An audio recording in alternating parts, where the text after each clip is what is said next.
Hey guys, Coach D again. Today we're in the garage in JoJo. We're going to talk about doing push-ups, modified push-ups. So not the version on the ground, but the version that you'll find in your local gym parts doing in the rack.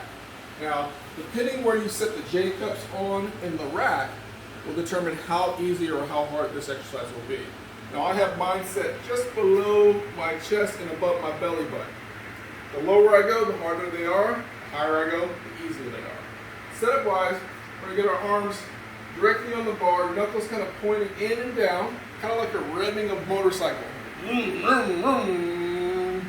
from there, we're going to get onto our toes, heels off the ground, tucking our butt underneath. So we don't want our butt out here, like we don't want moon butting it up like, hey! We want to tuck it underneath, contract the abs, and then just go down. You don't have to touch the chest. You just kind of got to get there to where your arms are about parallel, a little bit below parallel. Now, if we want to make this harder, we're going to take the bar, bring it down here. I'm going to roll it in my rack all the way against the rack so the bar doesn't move while I'm doing this exercise. And now I'm going to get in the same position again.